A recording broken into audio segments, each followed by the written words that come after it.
Hello guys, what's up everyone? I'm Christopher from GizChina Germany, today with the Ulefone Be Pro.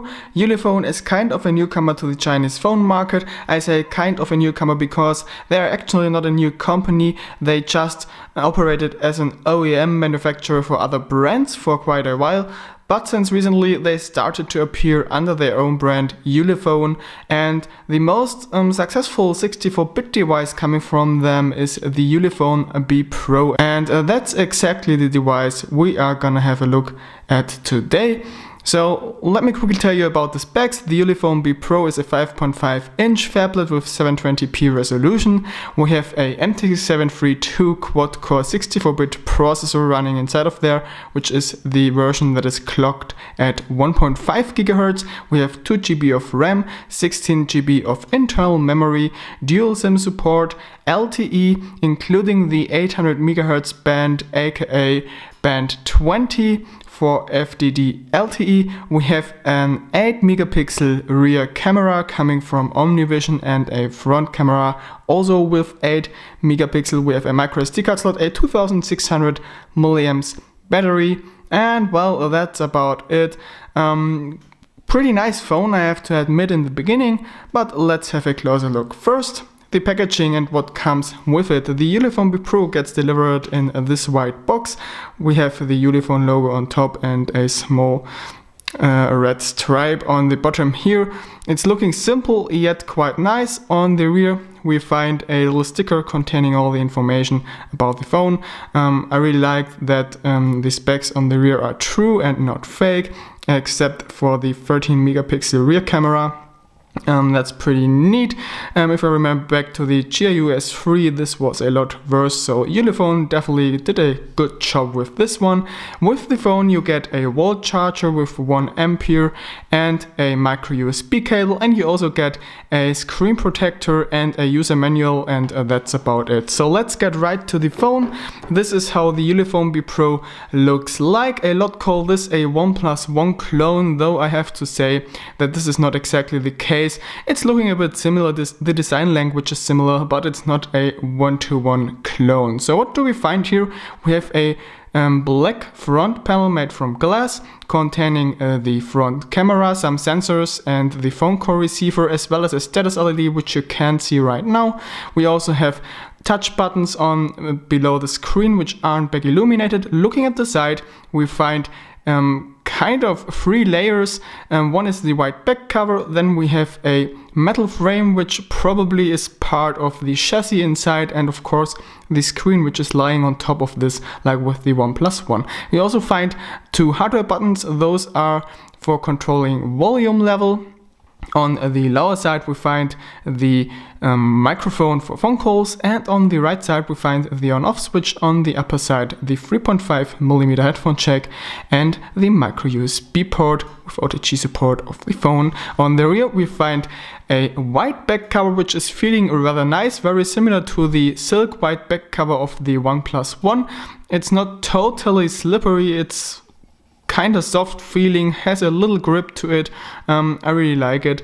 It also has a slight bulge to it, which feels nice in the hand, but can be uncomfortable when lying it on the table because look at that, it's moving a lot.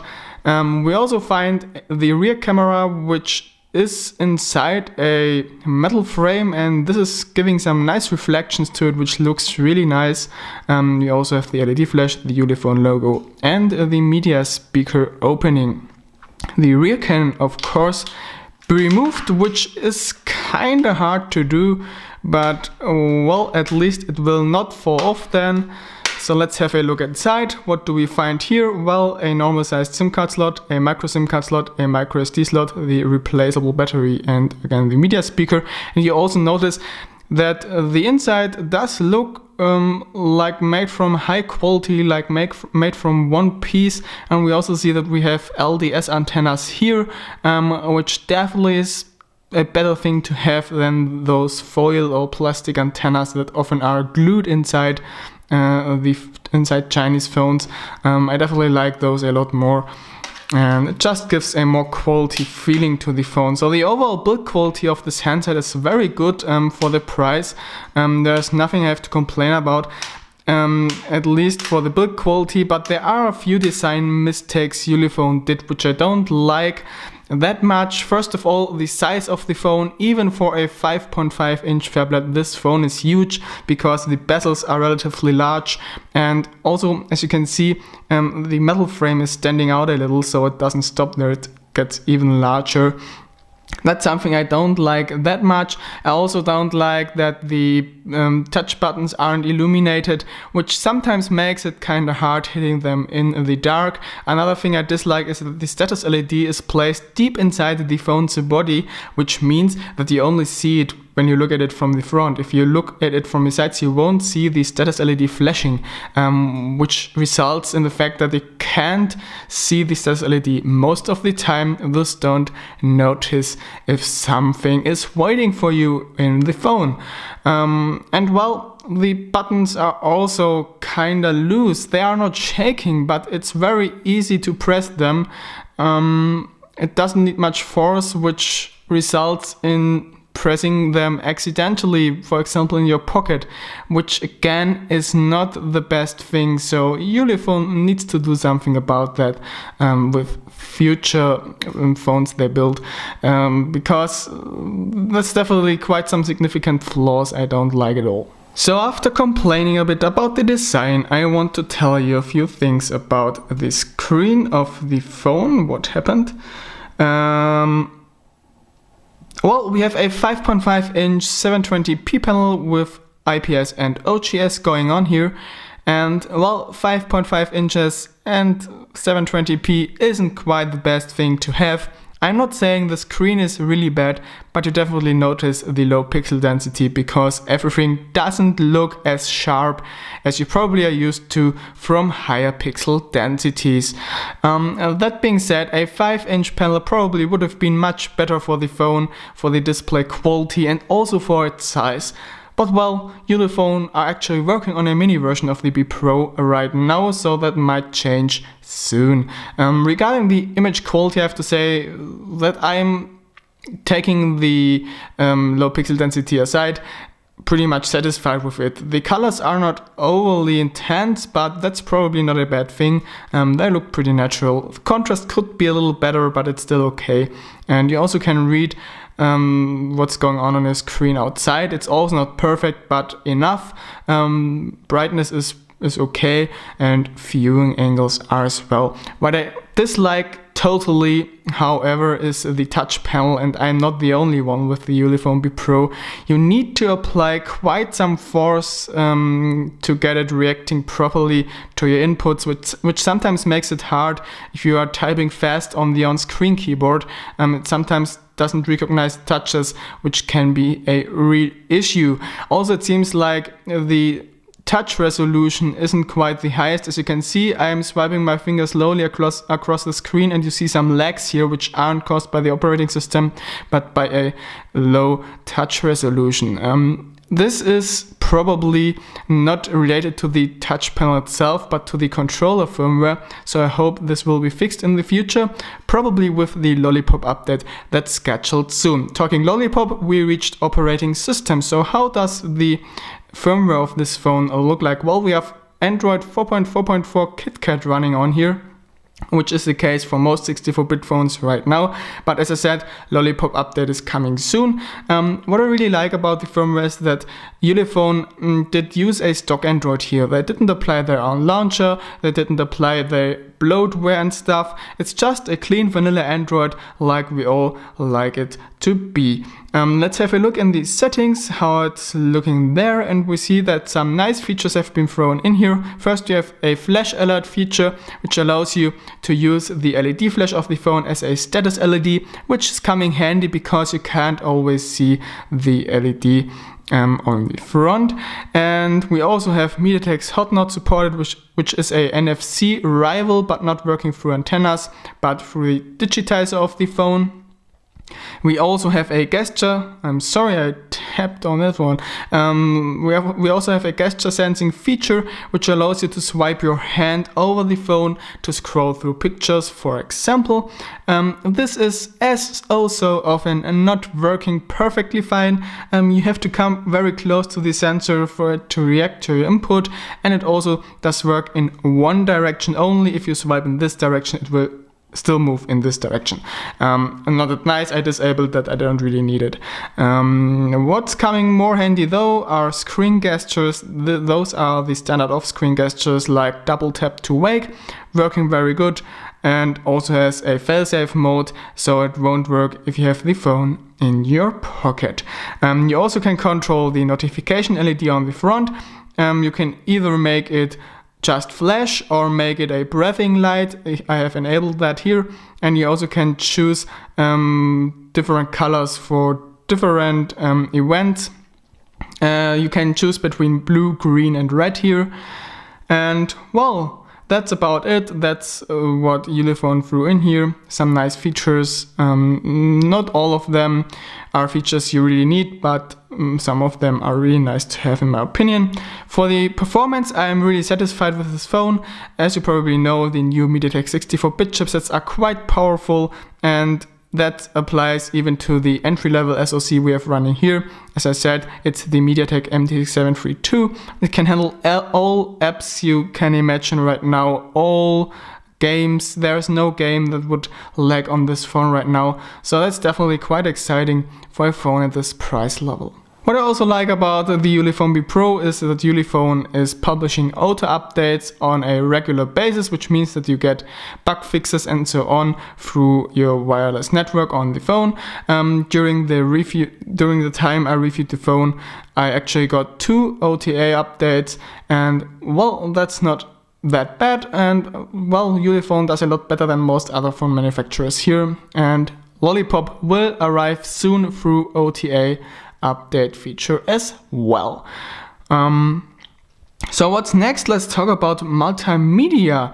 Regarding the internal media speaker of the phone, I have been quite surprised because it doesn't sound bad at all. It's definitely not at high-end quality, but again, for the price level of this handset, it's very good. No distortions or anything. It's fairly loud.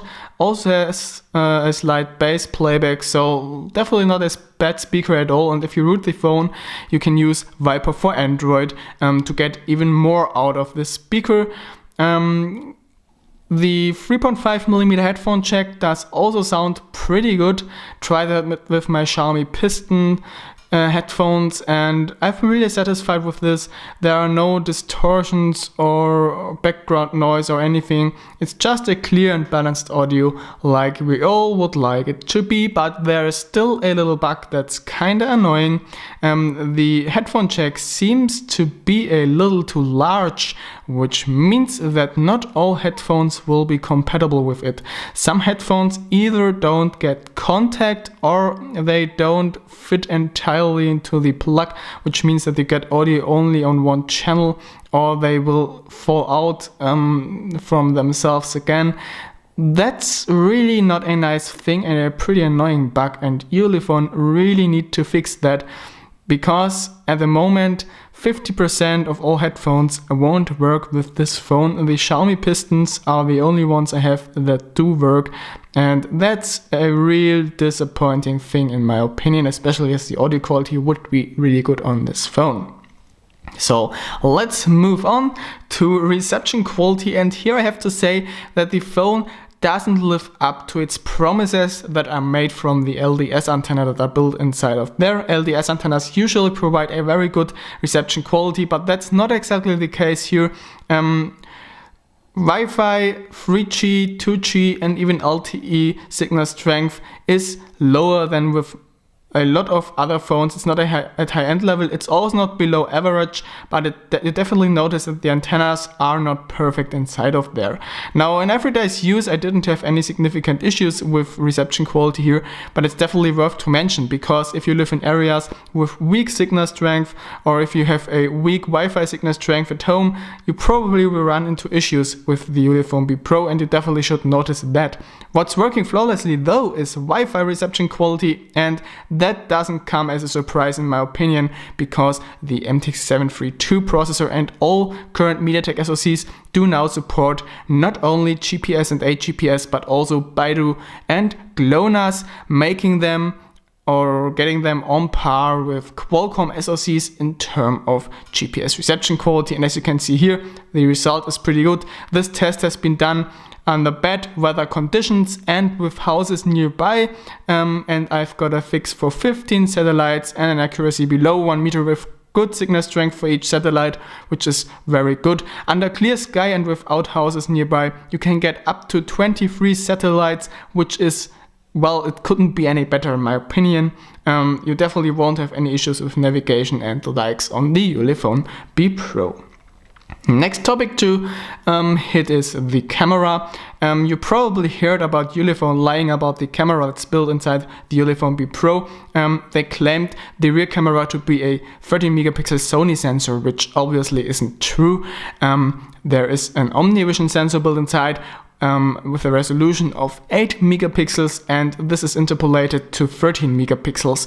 Unfortunately, the picture quality isn't that good. If you do close-ups and macro shots, the pictures look good, but as soon as you do landscape shots, they get blurry and an overall bad quality. What I also noticed is that there is a reddish tint inside the images, giving them kind of a sepia effect, which probably is something most of you don't like at all. I also heard some people complaining about having some red spot in the center of images, which I luckily don't have. But well, a few days ago, unfortunately the camera died, the focus isn't working anymore for mine, so probably Ulefone should choose another supplier for the camera modules, because it seems that those modules are a really bad quality. The front camera is quite okay, but definitely nothing that you would like to do serious selfies with. It's more a camera to use as a webcam for video chats and calls. You can do emergency selfies, but they aren't from a real high quality, so I wouldn't call this one a selfie phone too. What's quite impressive is the battery life of the Ulefone Be Pro. It comes with a 2600 milliamps battery. Now this is a lot more capacity than you're used to from previous budget phones coming from China. They usually had something in between 1800 milliamps to 2000 milliamps. This changed right now. We're really getting quite some amazing batteries in today's Chinese phones, and along with the power saving properties of the new Mediatek SoCs, this really is quite amazing what you can achieve here. Just look at the PC Mark benchmark that ran on the phone. This is testing the phone with real life tasks and is running from a battery charge of 100% to 20%. And you see, it took the phone 8 hours and 13 minutes to reach 20% battery charge. And that's quite amazing in my opinion, and really shows what the new Mediatek SoCs are capable of. But of course, it's not only the new Mediatek SoC, there also is a nice feature thrown in by Ulefone to further enhance power saving of this handset. Just look at the white areas as they are now, and now look at what happens when I open the keyboard, which contains a lot of dark colors. You see the backlight of the phone actually goes down, which means the backlight is being optimized towards the black levels displayed on the screen. So if you get more black on your picture, the brightness will be reduced a little, saving power. And this also results in a significantly longer battery life than without this feature, which I really like. Charging the battery is also pretty nice because it's going really fast. It only took me around 1 hour and 15 to 20 minutes to charge the battery from 20 to 100%. I used a 2.4 ampere charger for that, not the 1 ampere charger that comes with the phone, but it's definitely supporting fast charging, so that's really neat to have in my opinion. So my final conclusion about the Ulefone Be Pro: it's definitely not a perfect phone. It has a few significant flaws. But of course, there are people who can live with those flaws, and there are people who can't live with those flaws. If I look among communities for Chinese phones, I see a lot of people being very satisfied with the Ulefone Be Pro, and I also see people who say those issues are something they don't want to have, and they will send this phone back. And I can understand that. So in the end, you have to decide that. I told you which flaws are present here with this phone. You decide, it's your money. My job is kinda done. So thanks for watching this video. I hope you enjoyed it. I hope the review was helpful for you. If it was, I would of course appreciate a thumbs up, a subscription to the channel, and maybe even a comment below the video. If you like in general what we are doing at GizChina Germany and GizChina.com, make sure to hit our social media pages and hit the like or follow button.